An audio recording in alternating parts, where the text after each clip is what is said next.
შევეცდებით ფასებთან დაკავშირებული სრული სურათი გავაანალიზოთ დღეს ამ სტუდიაში, რა ადვილებს და რამ შეიძლება გააიაფოს მომხმარებლისთვის ყველაზე მნიშვნელოვანი პროდუქტები. არჩილ იაკობაშვილი, რამაზ გერლიანი, ლაშა რიჟამაძე და მიხეილ კუკავა იქნებიან გადაცემის განმავლობაში ჩემი სტუმრები.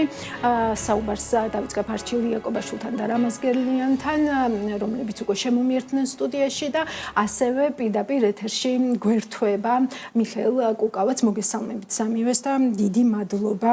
მოგესალმებით. დიდი მადლობა თქვენი დროისთვის. არჩილ, მონეტარული პოლიტიკა გამკაცრდა, რამდენად დროული არის ეს გადაწყვეტილება, ინფლაციაზე როგორ უნდა აისახოს და რა დროში უნდა ველოდოთ ინფლაციაზე, ესე ვთქვათ, უკვე აი ამ გადადინების ეტაპზე.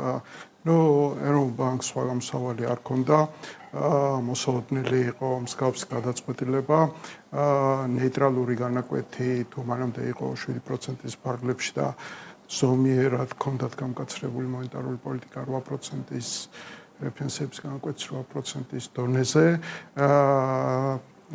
მარტსა და აპრილში ინფლაციის შედეგად უკვე თავად 8%-ის ნიშნულზე მოიმატა ნეიტრალურმა განაკვეთმა და ამიტომაც დადგა ზოგადად განაკვეთის გამკაცრება დღის წესრიგში.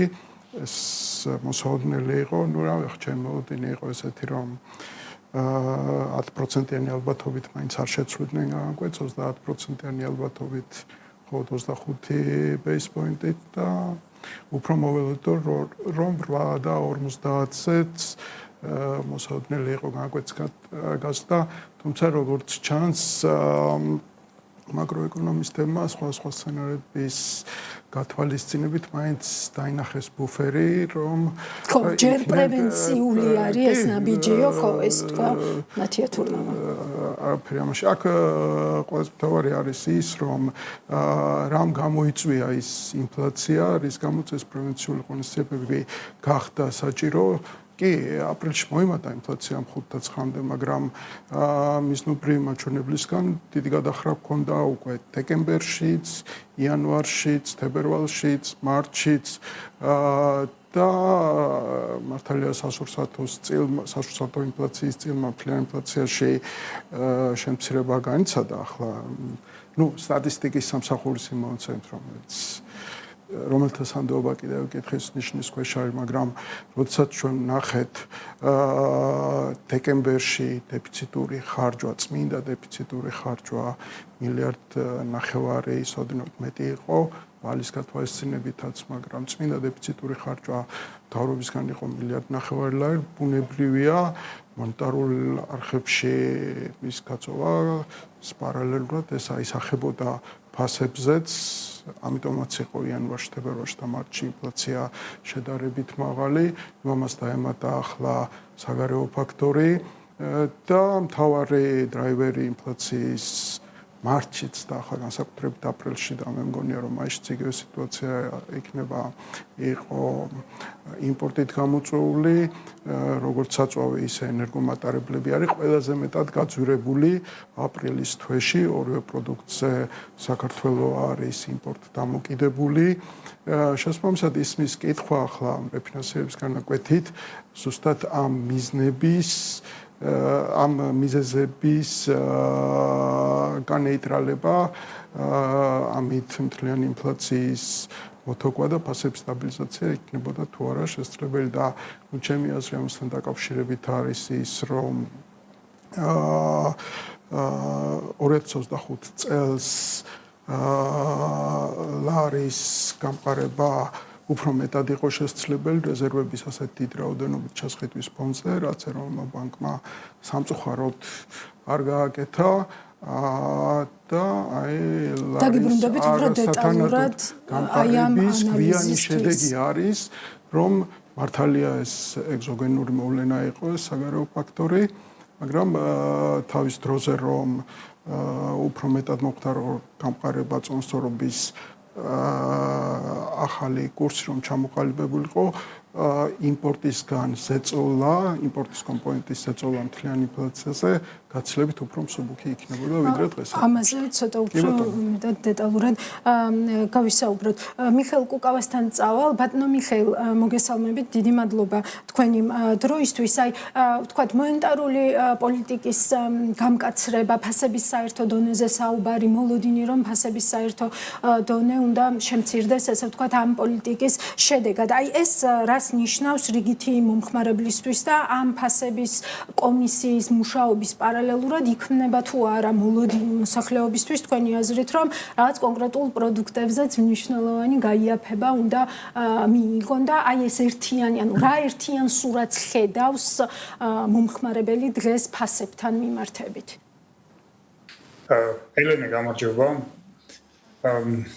როგორც თქვენ თქვით, აჩვენა კომისიის დასკვნამ ძალიან კარგად, რომ ფასების პრობლემა არ არის ერთი ბოროტი მოთამაშის პრობლემა, თუნდაც რამდენიმე ბოროტი მოთამაშის, ეს არის პატარა იმპორტ გამოკიდებული სწრაფად მძლავრი ეკონომიკის პრობლემა, სადაც გლობალური ფასები, ვარის კურსი, ლოგისტიკა, საბნავი კაპიტალი და კონკურენცია ერთად ქმნის საბოლოო ფასს და კარგია, რომ ეს კომისიამ დაინახა და მე იმედია დაინახა მთავრობამაც და I'm illusoru als moludinis pro შეიძლება ფასები შევამციროთ დავემშვიდობეთ ძალიან დიდი იმედი. ეხლა ჩეხება მონეტარულ პოლიტიკას გასაგები მოსალოდნელი იყო, როგორც ჯუმაღნიშნა გამყაცრება, თუმცა როგორც არაერთხელ ვითხოვს თქვენს ეთერში იმ პირობებში, როდესაც ეროვნული ბანკისთვის ფასების სტაბილურობა არის მანტრა და ყველაფერია კანონით და ეკონომიკური ზრდა არ არის მისი მანდატის ნაწილი. ამ პირობებში, რა თქმა უნდა,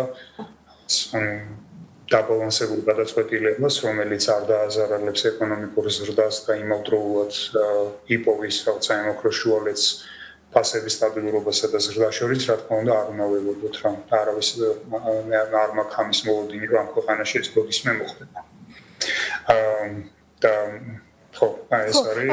ბატონო მიხეილ, აი თქვენ ახსენეთ, რომ დასკვნა მოაჩვენა ისო, რომ საბოლოო ჯამში, ესე ვთქვათ, ეს არ არის რაღაც ბაზარზე შეთანხმებული მოქმედების შედეგი, ხო, ანუ ხელოვნურად გაზრდილი ეს ფასები, მაგრამ რიგით მომხმარებელს ალბათ მაინც აქვს კითხვა იმასთან დაკავშირებით, რომ აი რა ტიპის ბიზნეს პროცესი თუ ბიზნეს ეფექტურობა შეიძლება ახერხებდეს იმას, რომ თაროზე, ვთქვათ, იგივე აი კარაქის ფასი იყოს 18 ლარი და შემდგომ ესე ვთქვათ ფასდაკლებით ის იყიდებოდეს ხან 10 ლარად და ხან 8 ლარად. აი ამას რა მოხსნა აქვს?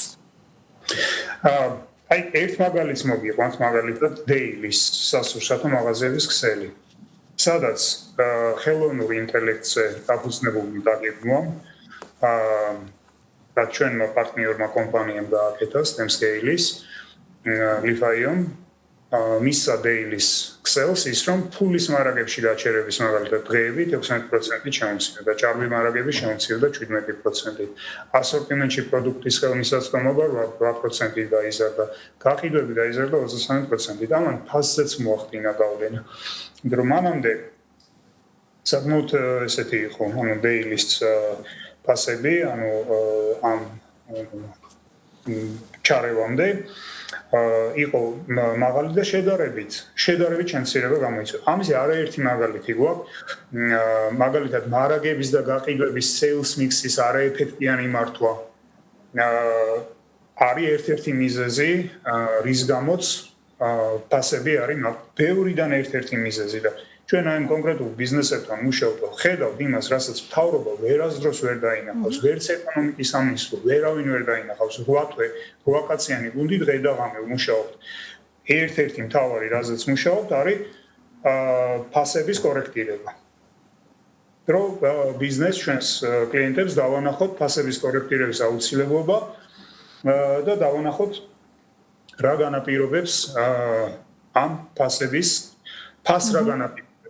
რასაც ვერასდროს, როგორც გითხარით, ვერავინ ვერ დაინახავს. ამიტომ მთავრობამ უნდა მოусმინოს ბიზნესს, ეს კომისიის დასკვნაში გამოჩნდა და კარგია რომ რაღაცა აღარ ვიშვერთ ხელს რაღაც ხარბი ქართული ბიზნესისკენ და ანუ თქვენს ეთერშიც ვისაუბრე ელენე მაგალითად საქართველოში არის ტოტალური უნდობლობა კლიენტების მიმართ და კონსიგნაციაზე გაყიდვის ძალიან შეზღუდული გამოყენება ესეც ზრდის ფასებს სხვა უამრავია ლოგისტიკა ლარის კურსი რაც თვითონ კომისიის დასწრებია ნახსენები და რაც არ არის ნახსენები კიდე უამრავი ფაქტორი მადლობა, უღრმესი მადლობა ბატონო მიხეილ ამ აქცენტებისთვის. ბატონო რამაზ თქვენთან წამოვალ შემდეგი კითხვით თქვენ მიიღეთ დებატებში მონაწილეობა და თქვენი ხედვა გაქვთ იმასთან დაკავშირებით თუ რამ შეიძლება ესე ვთქვათ აი ეს სასურსათო კალათის წნიხი შეამსუბუქოს გისმენთ მოკლედ რომ ჩამოგვიყალიბოთ რა არის ესე ვთქვათ თქვენი მთავარი აქცენტი და არგუმენტები. მადლობა ელენე. პირველ რიგში ხაზი უნდა გაესვას, რომ მაინც ვერაუვალთ ამ კომისიის დასკვნას, სადაც თავიდან პათოსი იყო სხვა ემართულებით ეს წაყვანილი და შემდგომ ასე თუ ისე ამ დასკვნაში ვხედავთ, რომ მართლა მიკროსექტორში, ანუ კომპანიებთან ნაკლებად არის ეს პრობლემა, სრულად არ უარყვეს, მაგრამ პრაქტიკულად იქ არის დასმული საკითხი, რომ ფასთა ზრდა, ასე ვთქვათ, არ ყოფილა ამ სექტორის ბრალი და ეს იმთავითვე ყველა ექსპერტმა, ყველა ეკონომიკის ცოდნემ იცოდა, რომ მიკროსექტორში ინფლაციას არ უნდა ვეძებოთ. ინფლაცია ეს არის, ვთქვათ, ერთიანი პროცესი და იქ ცალკე მარტო ან პროდუქტზე აქცენტის გაკეთება, ან კონკრეტულ ერთ საქონელზე, ან საქონელთა ჯგუფზე გაკეთება, ეს არ არის, ვთქვათ, სწორი მიდგომა რა საკვირველია და ამ ინფლაციის მიზეზი, ეს ანიბანი არის ეკონომიკის, ეს არის სწორედ გარღვევა ფულის მასასა და ფულის რაოდენობასა და შესაბამისად საქონელთა მომსახურებას შორის.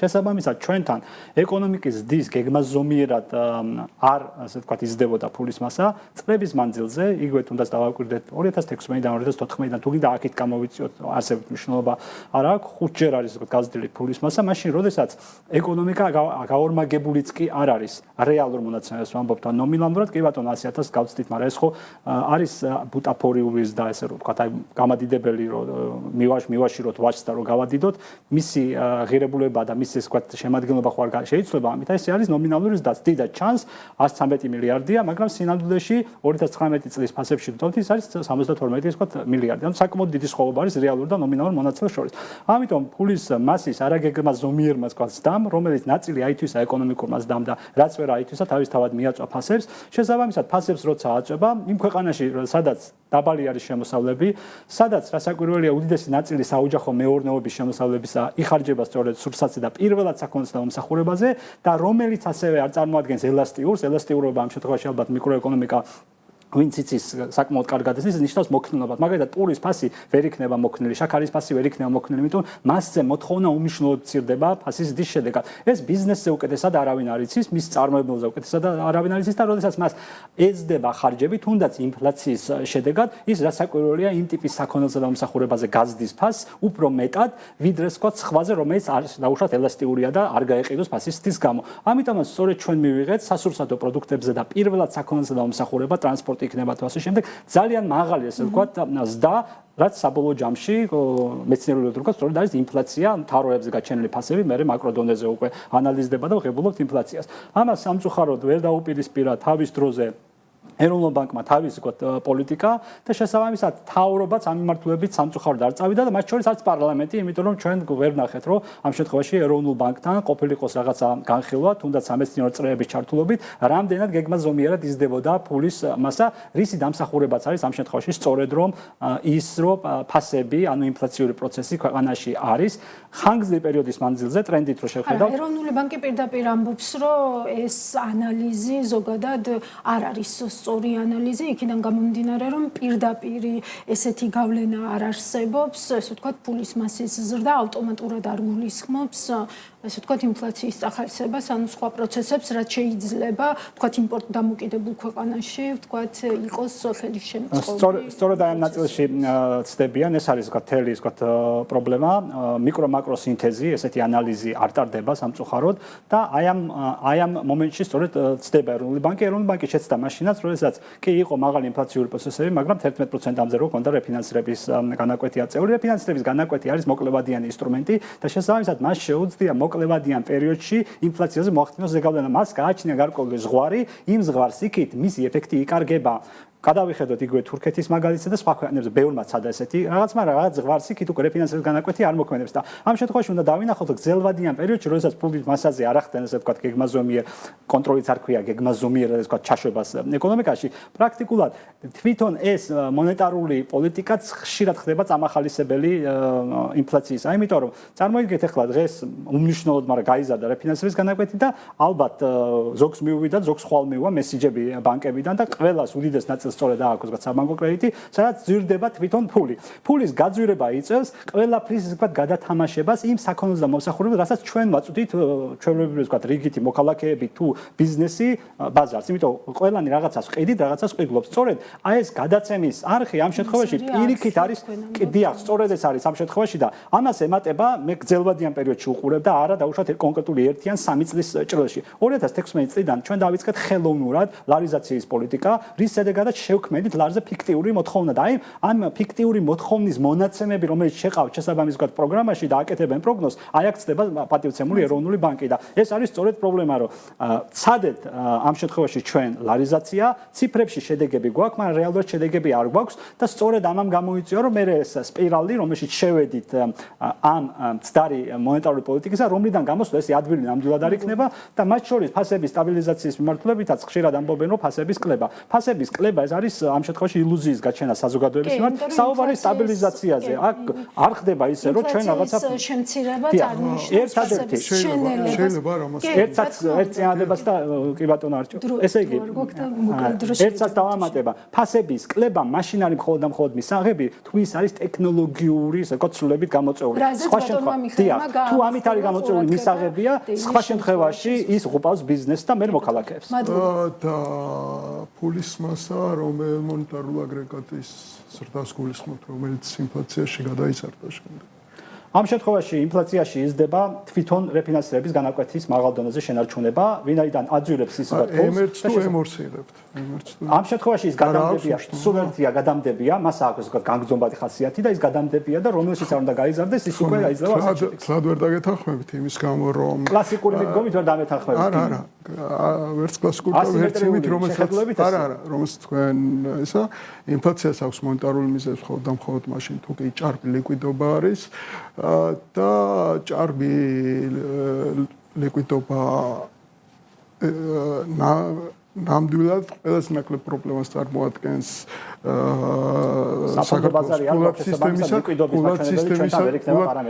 ნუ ლიკვიდობაში იგულისხმება ფულზე მოთხოვნა იმ რაოდენობით, რაც საჭირო არის მოხმარების დასაფინანსებლად. ყველაზე რეალური აგრეგატი ამისთვის არის M1 და M1 არის ზუსტად იმდენი, რამდენიც აქვს ეკონომიკას ფულზე მოთხოვნას ზუსტად სამხმარებლო ტრანზაქციის დაფინანსების მიზნით. ჭარბი ლიკვიდობის პრობლემა 30 წლის განმავლობაში საქართველოში არ ყოფილა. ეროვნული ბანკი ამას მეტნაკლებად ართმევს თავს, რომ გააკონტროლოს და შესაბამისად მონეტარული მიზეზი რადიკალური პოლუსებია, როგორც მივხედავ და ხო, მინდა რომ დაუბრუნდეთ ჩვენს თემას, თქვენს აქცენტს ლარზე, ანუ მე ხო, რაც შეეხება შევაჯამებინებ ბატონოს, მოკლედ მინდა რომ მეტი რამ გვითხრათ. მე ვგულისხმობ იმას, რომ სავაჭრო ტექნიკური კუთხით ნამდვილად იყო 2025 წელს რეზერვებს ესეთ დიდი რაოდენობით შევსების ფონდზე და განხორციელებული შესყიდვის ინტერვენციების ფონდზე ლარის უფრო მეტად გამყარება შესაძლებელი და ახალი წონასწორობის კურსის დადგენა, ოღონდ როგორც ჩანს ამისთვის არც პოლიტიკური ნება და რაც თავარია არც მონეტარული პოლიტიკის მიზანი არ არსებობდა.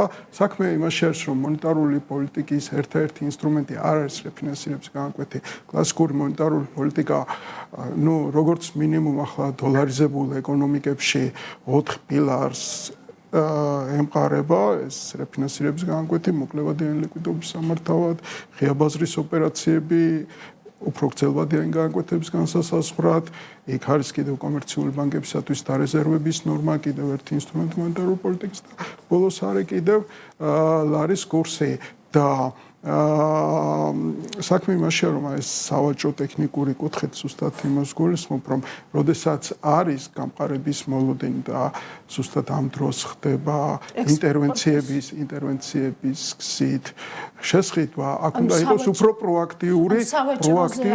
არა, სავაჭროზე ვაკეთებ წმინდა ფინანსური კუთხით ხოლმე ვაჭრობას, აქ უფრო მეტი პროაქტიურობა იყოს შესაძლებელი. უბრალოდ არ უნდა იყოს ესეთი მიდგომა, რომ გამყარებაც და გაუფასურებაც თანაბრად დაშვებადი იყოს. გამყარების დროს უფრო მეტი პროაქტიურობა არის ჩემი გასახედიდან საჭირო, ხოლო გაუფასურების შემთხვევაში უფრო მეტი პრევენცია განსხვავებული ზოგადად სავალუტო პოლიტიკა არ არსებობს საქართველოში ბოლო 15 წლის განმავლობაში, გაჩერდა ეს გარკვეული მიზეზების გამო, შემდეგ სავალუტო მმართველობასთან დაკავშირებით იყო ყოველთვის პასუხი, რომ მოკლევადიან ყევებზე პასუხი არ გაიცემა, რაც სწორია რა თქმა უნდა, მაგრამ აი გამოჩნდა ახლა რომ 2025 წელში ლამპარისთვის უკან მიდევნებამ არ ესე იგი 2025 წელში არ გამყარება გამოვიდა 2026 წლისთვის ინფლაციის უფრო მაღალი. თქვენც გინდოდათ მე მგონი დისკუსიაში ჩართვა რაღაც ნაწილში შეგაჯამებინებთ მოკლედ ესე ვთქვათ როგორ ფიქრობთ აი რამდენად უნდა გამოიყენოს ბიზნესმა ამ დასკვნის მთავარი არსი რომ ბიზნესი არც ისეთი ხარბი ყოფილა როგორც ეს მთავრობას და პარლამენტს ეგონა ჯამში. ელენე, პირველ რიგში, ანუ თავრობის საქმე ხომ არ არის ფასების რაღაცა ჭერის დაწესება და ჩვენ ვიცით ამის არაერთი მაგალითია, აი ბოლოს უნგრეთი მაგალითად ხო, სადაც ძალიან ცუდი შედეგები გამოიწვია ამერიკაში ნიქსონი და რა ვიცი, უამრავი ხო. მაგრამ ეხა კომისია ამბობს, რომ კი ბატონო, ანუ ხარბია ყოფილა ქართული ბიზნესი, მაგრამ გასაეფექტიანებელი ყოფილა. კი, და გასაკონტროლებელიც უფრო მეტად, იმიტომ რომ ხო თქვა, რომ ან ესე ვთქვათ კონკურენციის სააგენტოს დაუქვემდებაროთ უფრო მეტად, ან შევქმნათ რაღაც სხვა უწყება, რომელიც ამ კონტროლს განახორციელებს. რაც ნახე ეს გაეფექტიანება არის სრული უტოპია, მთავრობამაც ვერასდროს ვერ გააკეთებს, გაეფექტიანება შეიძლება გავაკეთოს ისევ ბიზნესმა. ისევ კერძო კომპანიებმა, როგორც ჩვენ ვართ მაგალითად და ვეხმარებით და მართლა ვაკეთებთ ამას. რეალურად ვაკეთებთ ამას. და რაც შეეხება ამას მარეგულირებულს, ხო ძალიან სარისკოა. ანუ ძალიან. იმიტომ რომ ალბათ აქედან თავის დაზღვევაც არის აი ეს საოჯახო კალათა, რომელიც ესე ვთქვათ ბიზნესმა მოიფიქრა ამ სრულიად მკაფიო ესე ვთქვათ გზავნილის ფონზე მაინც. ამას უკვე ბიზნესთან ერთად გავარჩევ შემდეგ ბლოგში. უღრმესი მადლობა რომ იყავით ჩემთან ერთად. ელენე თუ შეიძლება სიტყვა ფრაზა ფულის მასა ან მე ჩემინება რო იყოს ავგზავნდი ამას და ჩარიმას დავაცესები ამის გამოყენება და ჩარიმას დავაცესები ფულის მას არ არსებობს ეგეთი რაღაც არსებობს ფულის მიწოდება კი ბატონო ჯარიმები არ გვინდა ოღონდ ხო აი იმდენად ფულის მასა რომ ესმის რა ვიცი აი უკვე არ ვიცი რა ვქნა არჩილი იაკობაშვილს დამთავრდეს როდისმე ამ ფულის მასის თქო არჩილი იაკობაშვილს რამაზ გერლიანს და მიხეილ კუკავას უსმენდით პირდაპირ ეთერში დიდი მადლობა მათ